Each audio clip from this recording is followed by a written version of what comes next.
What's going on, y'all? You're checking out the Winner's Circle here on thisis50.com. Your boy June Archer, the MC, Mr. Haddy Racks. Keep it locked right here.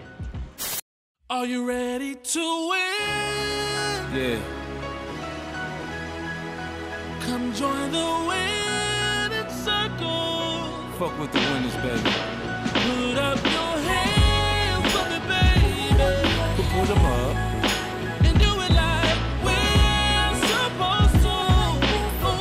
Yeah. 'Cause we're gonna win. Consider this the theme song for victory.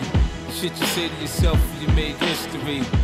I'm trying to make it feel like the first. What's going on, y'all? It's the Winner's Circle here on thisis50.com. My guest this week, MC extraordinaire, straight from the BX, Haddy Racks. Haddy. Yes. What's up, Jay? What's up, bro? big You good? Just happy to be here with you right now. It's been a minute. Yeah. I see the journey. I see the hard work. I commend you for sticking in there. I want to start off by educating those who are watching. We were talking off film, the disparity between unsigned and independent artists. For you now, you crossed over, but for you, how has the journey been, a gift and a curse, to kind of wear both titles? It can be challenging at times, you know, because a lot of people, unsigned artists has such a negative vibe to it. Like, people look at you, you just another unsigned dude. But what they fail to realize is that I'm not an unsigned artist. I'm actually I have a partner situation with a company called 1RPM, which is a distribution company.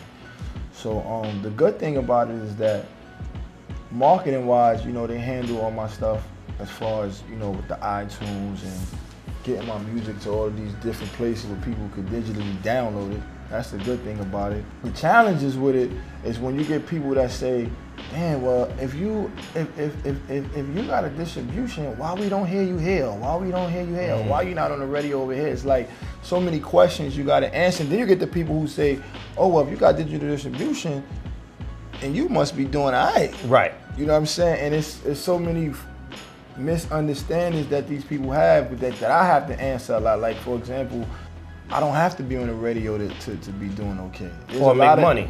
It's to make money. There's so many people out here that's not on the radio that's making more money than people that you hear in heavy rotation on the radio. For you though, along this journey now, what have been some of the pitfalls, roadblocks that you've had to overcome just to get to 20,000 followers? I would say one of the biggest things I had to overcome was learning or figuring out who's not supposed to go to the next phase of my life with me.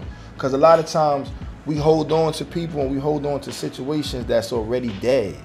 So it's like everybody ain't meant to move forward with you.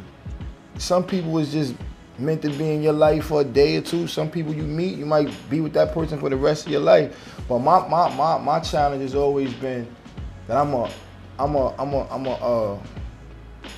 I take pride in people I care about. And a lot of times people that you care about take the most advantage of you. Right, for better or for worse. For better or for, you never know sometimes. So my thing is like, well sometimes like I used to run around with 50, 60 people. Now you see me, you might just see me with Dub or might just see me with like 2 or 3 of my people, because I realized that I can't move around with 60 people no more. It's like I don't have the energy to control 50, 60 people. Like and not only that, it's not beneficial for me to do that. This music thing is a 24-hour thing. It's some days it's 8 days a week. It definitely is. Right? To really go out there in the clubs, performing, studio, writing, rehearsing, trying to do everything that you're supposed to be doing in terms of social media, doing interviews. How did you find, for you, not for your ex, how did you find the balance? And how were you able to say, you know what, I could do this, I'll set time for this? For those who are looking to do, it's not even just music or sports, those are people who are trying to find a hobby that they're interested in. How do you find, or how can you educate people on how to find that balance? Well, I would say first thing first is priorities. Like, you have to prioritize. So, for example, I know my daughter got to be, regardless of what I do, I could come home at 6:59. My daughter's gonna be walking out of that house by 7:30 for school. So that's priority. You got to know how to prioritize. So you put your priorities first, and you have to still make music a priority too. Right. You know what I'm saying? So it's like, what I do is like, all right, I know I got to take my daughter to school. I know I got to pick them up. I know I got to feed them. Anytime in between that, I got to get money.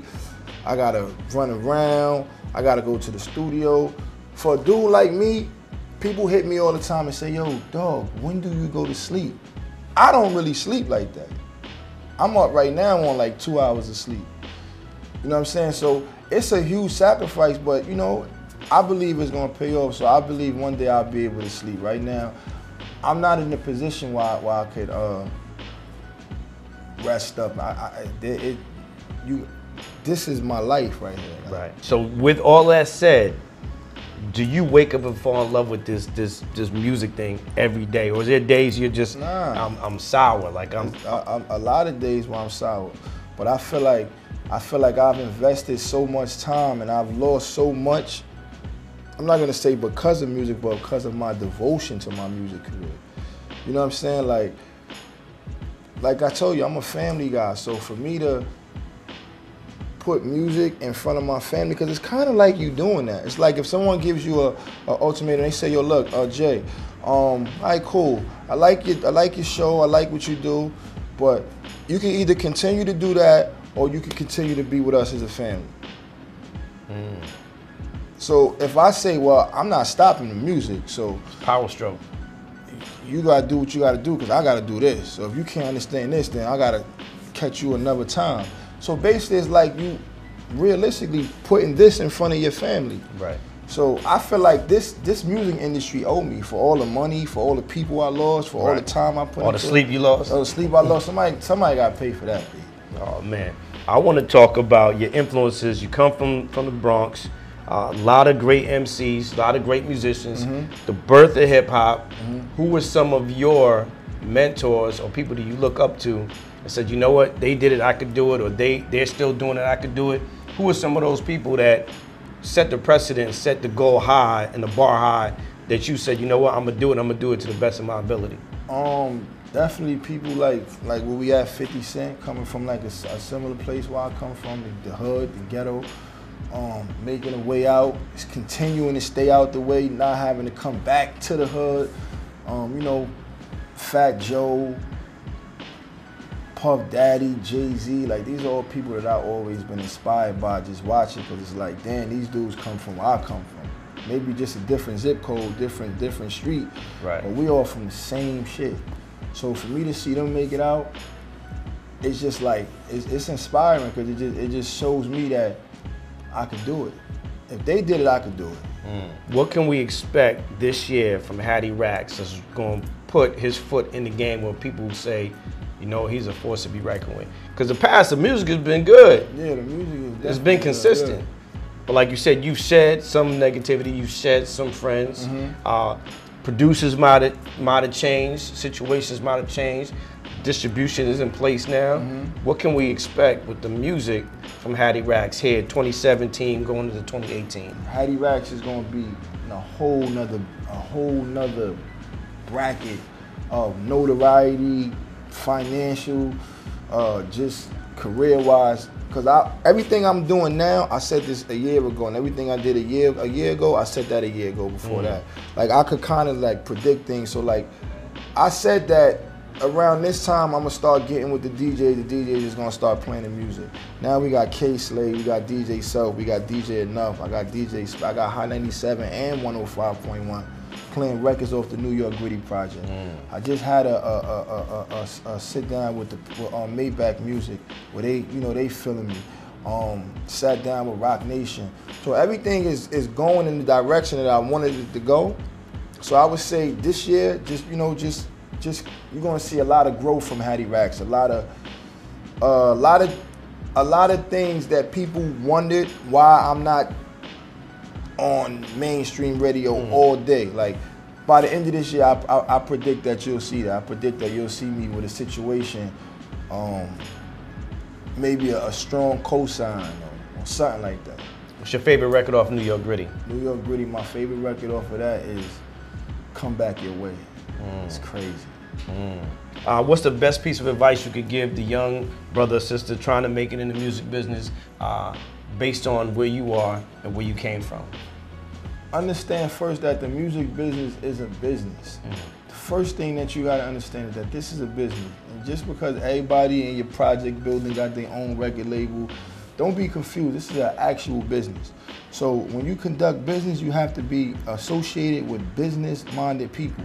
So for example, I was running around and I just didn't understand what I was doing because I didn't understand the business. And I'm still learning the business. But what I did was I hooked up with a manager who actually has knowledge of the business. So now, as I'm learning, I can actually learn from someone directly who has the history, the knowledge, and they're familiar with the business of music. So I would tell any artist that's coming up, definitely surround yourself with the right people, get proper management, stay consistent, believe in yourself, and just, you gotta block out all negativity. It's gonna be your closest people that's gonna try to obstruct you and get you to get off whatever path you're on. And those are the people that you have to learn how to break away from in order to get ahead in this music industry. And just, you gotta believe in yourself at the end of the day. Don't be loyal to a fault. Some of y'all gonna have your homeboy or your homegirl managing you.